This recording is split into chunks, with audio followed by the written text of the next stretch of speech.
Selamat datang di podcast RKS, Ruang Kritik Sosial. Ruang di mana kita tidak hanya berbicara, tapi juga kita mempertanyakan. Dalam hal ini kita akan membahas isu tentang represi terhadap demonstran. Dalam negara demokrasi, kebebasan menyampaikan pendapat bukan sekedar wacana. Ia dijamin oleh konstitusi, tepatnya dalam Undang-Undang Dasar 1945 Pasal 28E ayat 3, serta diperkuat melalui Undang-Undang Nomor 9 Tahun 1998. Sebelumnya, perkenalkan nama saya Sri Ayu Ramadhani, saya sebagai host pertama. Dan saya Dawati sebagai host kedua. Dan di tengah-tengah kami adalah salah satu narasumber kita yang akan menemani kita mengkritik terkait tema tersebut. Oke. Mungkin Saudara Asep bisa memperkenalkan sedikit tentang siapa Asep, apa kesibukannya sekarang ini. Baik, terima kasih host RKS. Jadi perkenalkan, nama saya Asep Saputra. Saya hari ini menjabat sebagai Ketua HMPS Sosiologi periode 2026 sampai 2027. Ini seperti itu.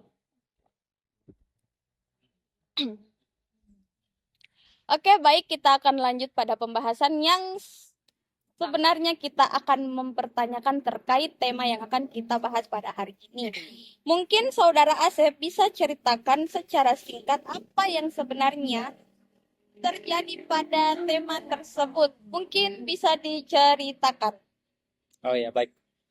Kalau kita berbicara persoalan represivitas, jadi represivitas ini merupakan sebuah kekerasan yang kemudian dilakukan oleh para oknum-oknum aparat yang kemudian tidak bertanggung jawab itu. Jadi mungkin kita ambil salah satu contoh kasus mungkin yang kemudian saya alami dari pengalaman saya, perjalanan saya, yang kemudian hari ini mencoba memperjuangkan daripada hak-hak masyarakat sipil yang hari ini hak-hak mereka ini masih belum didapatkan seperti itu. Jadi pertama saya ambil dari kasus mengenai penyerobotan lahan tanah. Gimana itu? Itu di bagian Wawa. Itu di bagian Wawa sana. Itu korbannya itu Bapak Adi Kusuma.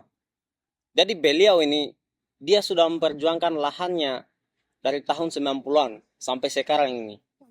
Ya. Jadi itu aksi yang kemudian kami gelar itu tahun 2025 lalu. Tahun 2025 lalu yang kemudian kami gelar di Pengadilan Negeri Kota Kendari. Jadi pada saat kami melakukan aksi itu dan kemudian kepala pengadilan negeri ini tidak mampu untuk kemudian menemui kami mencoba memaksa masuk ke dalam ruang untuk mengecek kepala negeri ini apakah memang ada atau tidak. Kata para aparat di situ, mereka bilang tidak ada. Dan kemudian kami tidak percaya. Lalu kami mencoba memasuki ruangan tersebut, akan tetapi kami ditahan. Seperti itu. Pada saat kami mencoba memaksa masuk, ada kemudian kalau tidak salah itu satpam yang kemudian bertugas di pengadilan negeri tersebut. Ada salah satu teman yang kemudian menjadi korban. Dia dipukul menggunakan pentungan. Dia dipukul di kepalanya, sehingga mengakibatkan pendarahan di bagian kepala. Dari situ kita melihat di mana sebenarnya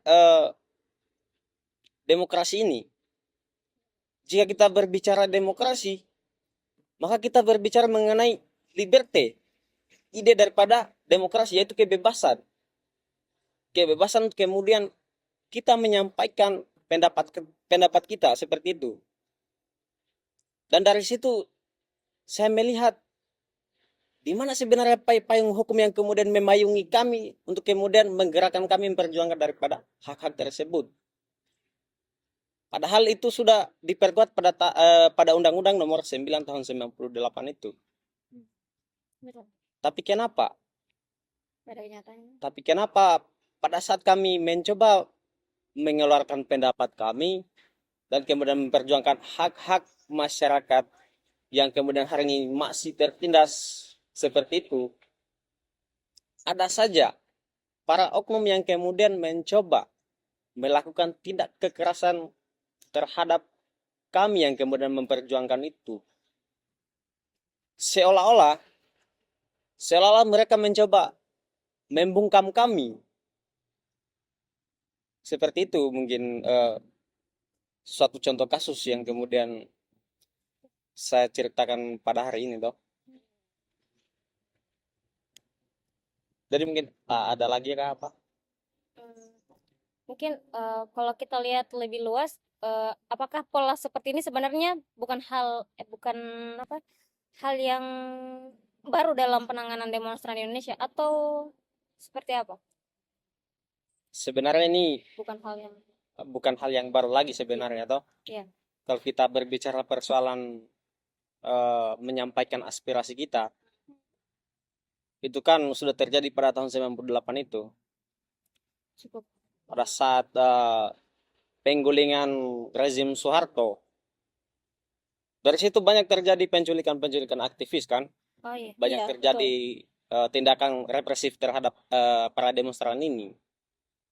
Dan kemudian kita melihat juga sampai sekarang. Seperti contoh isu nasional pada bulan Agustus lalu. Itu kasus itu kalau tidak salah itu kasus terkait kenaikan tunjangan DPR kan. Iya, fasilitasnya nanti. Padahal kita tahu gaji DPR ini sudah lebih daripada apa yang diharapkan begitu ya. Kenapa tunjangan ini terus dinaikkan? Maksudnya kita melihat daripada masyarakat di sekeliling kita, tuh Iya, masih banyak yang kemudian tidak mampu untuk menafkahi, masih banyak kurang apa? orang-orang jalanan yang kemudian mengais-ngais sampah demi menafkahi keluarganya. Maksudnya pas-pasan lah. Tapi kenapa wakil rakyat kita seolah-olah bagaimana tidak mau melirik daripada rakyat kita hari ini, saya lihat malah menaikkan tunjangan seperti itu. Maka terjadilah gejolak eh, aksi demonstrasi pada bulan Agustus lalu dan kemudian menimbulkan korban. Oh, ada korban. Menimbulkan korban itu seorang ojol. Oh iya, iya, tahu. Iya, seorang ojol yang kemudian dilindas menggunakan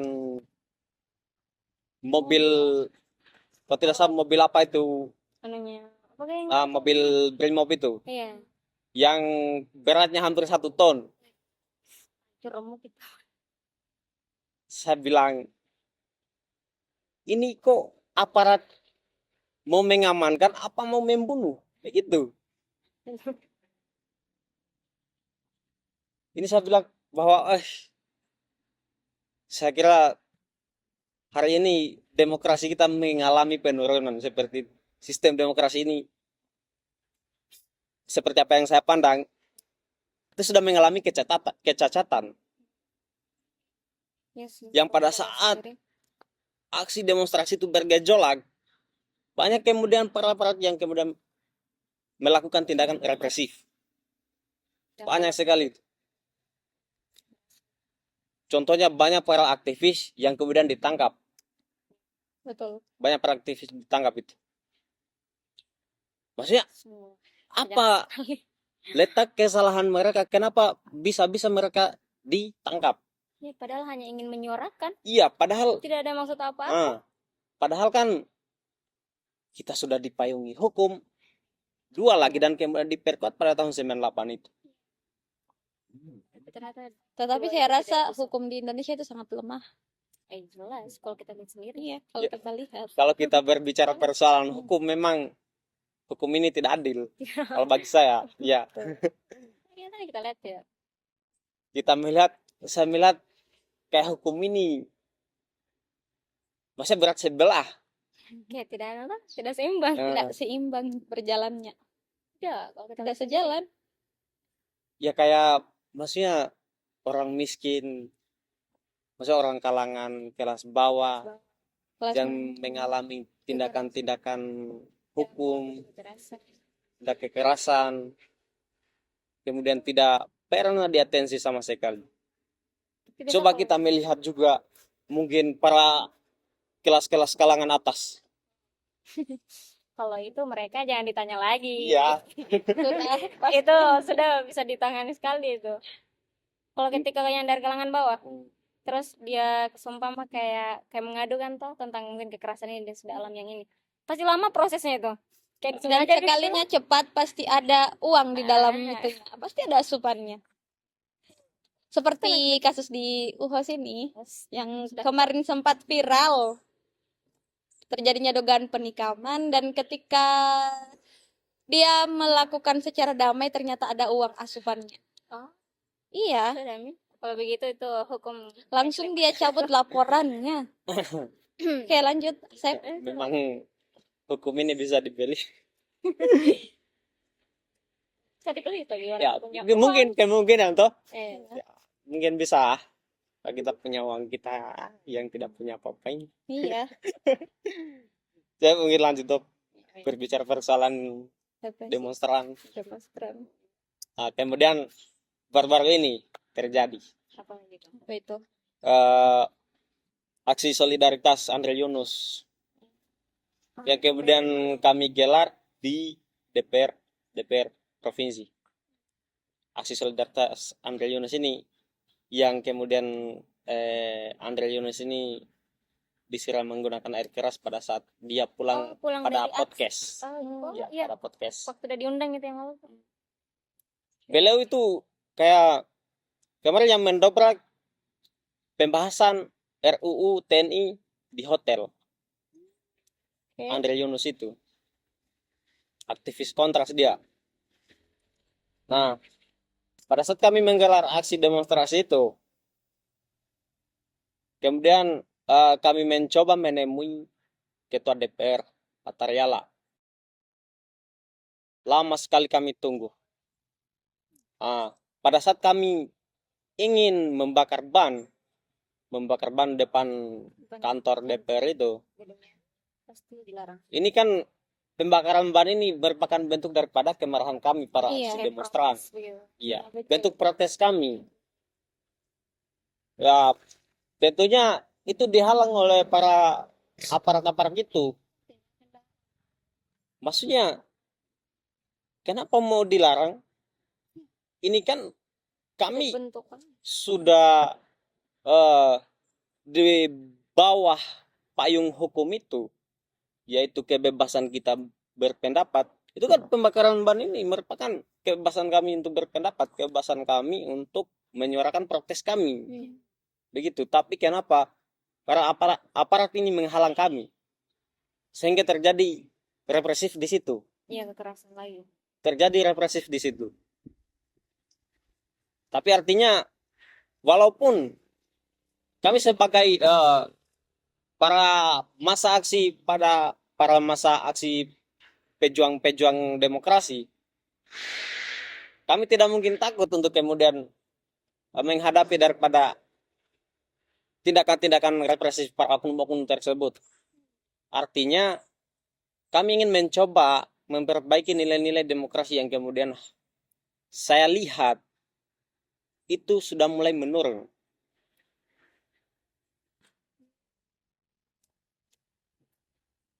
Mungkin masih ada yang mau biar lebih. Ini terkait tadi kan Masih kan sebutkan ada korban waktu peristiwanya apa yang Peristiwa demo kasus. Agustus tahun 2025 kemarin itu kan iya. ada satu korban tuh. Sumpah kalau dalam konteks nasional, apakah tindakan seperti ini bisa dikategorikan sebagai pelanggaran HAM, dan jika iya, jalur hukum apa yang sebenarnya bisa ditempuh oleh para korban? Jalur hukum. Ya, Ya kalau kita berbicara mengenai pelanggaran HAM, sebenarnya itu sudah melanggar sekali. Itu pelanggaran HAM berat itu. Itu kalau berbicara persoalan payung hukumnya, saya juga kurang tahu artinya itu merupakan pelanggaran HAM yang sangat berat. Jadi pada saat terjadinya korban itu, maka bergejolak Indonesia. Iya. Terjadi aksi solidaritas lagi, Iya, terutama besar-besaran sekali. para ojol-ojol ini. Nah, dan para pejuang ini ingin menemukan pelaku para oknum brimob tersebut dan kemudian dijatuhi hukuman seberat-beratnya.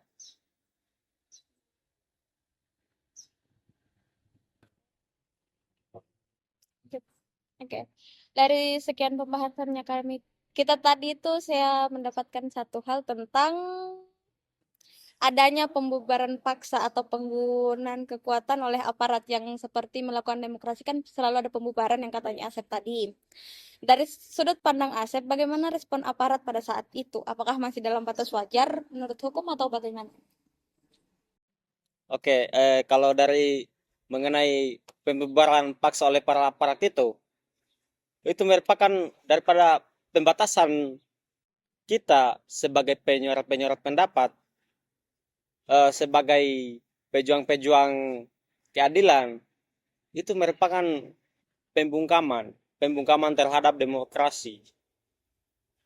Para aparat membubarkan dengan menggunakan tameng-tameng mereka, dengan menggunakan pentungan mereka, dengan melemparkan gas air mata terhadap para massa aksi. Sering itu. Ya, itu Sering. kalau menurut saya,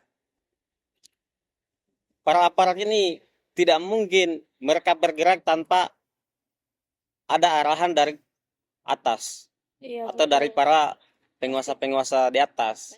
Artinya tingkatannya paling atas lah begitu. Ada backingannya. Artinya mereka sesuai arahan seperti itu. berarti Maksudnya saya juga melihat para aparat ini juga mereka dijadikan sebagai alat. Kalau dari saya itu mereka korban juga sebenarnya. Korban dari kekuasaan. Artinya ini ibarat sebuah permainan kekuasaan antara para demonstran dengan para aparat. Para penguasa, mereka menggunakan pion mereka atau para aparat ini untuk menggeser atau membungkam daripada para massa aksi demonstran itu. berarti dia tidak termasuk dalam batas wajar menurut hukum, kan? Tidak, itu sudah semua tidak wajar lagi. Bisa kok pergi siramkan pakai gas air mata. Ih, sakit itu matanya. Berilah itu. Oke. Lanjut. Pertanyaan selanjutnya itu, kalau kita melihat jangka panjang, represif terhadap demonstran bisa berdampak pada menurunnya partisipasi politik dan munculnya rasa takut untuk menyampaikan pendapat. Menurut Saudara Asep, seberapa serius dampak ini bagi masa depan demokrasi kita? Kalau kita berbicara persoalan ketakutan terhadap represivitas oleh para aparat, itu menurut saya itu merupakan para demonstran ini mereka tidak mengalami penurunan ketakutan, malahan mereka berapi-api untuk kemudian mereka berjuang karena memang mereka betul-betul menanamkan prinsip kebebasan itu kan. Iya, betul. Mereka menanamkan prinsip keadilan yang dimana hari ini kita tahulah tidak adanya kesetaraan, padahal itu kesetaraan itu sudah termuat dalam ide demokrasi. Kalau berbicara persoalan jangka panjang, malahan mereka tanpa berani lagi untuk mengeluarkan pendapat. Iya. Karena kita tahulah contohnya reformasi tahun 98 itu. Padahal di situ banyak sekali penculikan aktivis, banyak sekali para aktivis-aktivis yang mengalami tindakan represif, tapi malah mereka tanpa berani. Sehingga apa? Pada saat itu Soeharto digulingkan. Maka mereka melihat dari sejarah itu bahwa keadilan akan terus digaungkan meskipun para penguasa-penguasa ini mencoba untuk membungkamnya. Seperti itu mungkin. Nah, itulah setelah kita membahas dari panjang lebar tentang represi terhadap demonstran, satu pertanyaan untuk yang terakhir yaitu apa pesan serta saran untuk generasi muda yang ingin menyuarakan pendapatnya melalui demonstrasi, tetapi juga dihadapkan pada resiko represi menurut Asep? Ya, kalau menurut saya terhadap generasi muda ini seperti kita lah, generasi muda hari ini. Kalau menurut saya, kita harus tanamkan nilai-nilai perjuangan. Karena kenapa? Kita harus mencoba melirik orang-orang yang berada di kalangan bawah. Hari ini kita melihat orang-orang yang di kalangan bawah ini, mereka semakin hari semakin susah karena kebijakan-kebijakan politik yang kemudian dikeluarkan oleh para penguasa-penguasa lah, para pemerintah-pemerintah seperti. Maka untuk kita sebagai generasi pemuda teruslah berjuang. Teruslah berjuang walaupun perjuangan itu sebenarnya tidak mudah loh, tidak mudah. Iya sih. Karena pasti perjuangan itu butuh resiko yang sangat besar, contohnya represif itu. Maka saya yakin dan percaya walaupun itu memiliki resiko, akan tetapi sedikit demi sedikit itu akan membuahkan sebuah hasil. Contohnya kita belajar lagi dari sejarah reformasi ini. Walaupun perjuangan kita hari ini kecil, akan tetapi itu merupakan langkah awal kita untuk mencapai sebuah keadilan maupun kesetaraan. Maka oleh karena itu kan kita hari ini sebagai pemuda teruslah berada di garis-garis perjuangan tersebut untuk menciptakan keadilan yang setara. Mungkin seperti itulah. Ya, baik. Ya. Baik, itulah pesan serta saran dari saudara Asep. Kesimpulan yang kita dapat pada hari ini terkait tema represi terhadap demonstran adalah ini bukan hanya sekedar tentang demonstrasi, tetapi ia juga sebagai cerminan tentang bagaimana negara memperlakukan suara warganya. Apakah hukum benar-benar menjadi alat keadilan atau justru menjadi alat kekuasaan? Terima kasih kepada saudara Asep atas pandangan serta kritiknya pada hari ini.